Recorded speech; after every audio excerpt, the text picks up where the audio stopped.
भावना गवळींनी साधला शेतकऱ्यांशी संवाद। सोयाबीनला 6,000पर्यंत भाव देण्याची मुख्यमंत्र्यांकडे मागणी करणार। भावना गवळी यांच्याकडून मालेगावमधील शेतकऱ्यांना आश्वासन।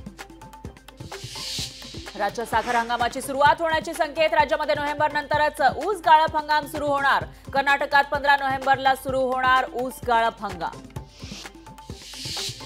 चिंचपोकळीचा चिंतामणीचं दर्शन सायंकाळी 6 वाजता होणार बंद। रात्री 12 वाजेपर्यंत मुखदर्शन राहणार सुरू। विसर्जन मिरवणुकीच्या तयारीसाठी दर्शन बंद। अभिनेता सलमान खान वर्षा निवासस्थानावरील गणरायाच्या चरणी लीन मनोभावे पूजा करत घेतलं दर्शन। खास भेटीचा फोटो मुख्यमंत्र्यांनी केला शेअर। सिद्धिविनायक मंदिरातील सोन्या चांदीच्या अलंकाराचा आज लिलाव। भाद्रपद उत्सवाचं औचित्य साधत आज होणार लिलाव। गणपती चरणी अर्पण केलेल्या दागिन्यांचा लिलाव। रायगडच्या कर्जतमध्ये शिवसेना युबीटी राष्ट्रवादीला धक्का। अनेक पदाधिकारी कार्यकर्त्यांचा शिवसेनेमध्ये प्रवेश। आमदार महेंद्र थोरवेंच्या नेतृत्वात झाला पक्षप्रवेश।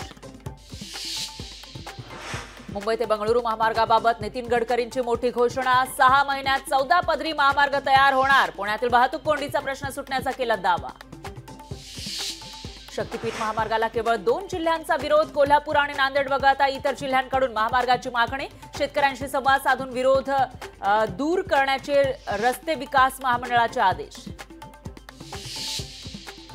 बहुप्रतीक्षित मुंबई अहमदाबाद बुलेट ट्रेन अखेर दृष्टिक्षेपात। गुजरात भागामध्ये रेल्वे रुळ टाकण्याच्या कामाला सुरुवात।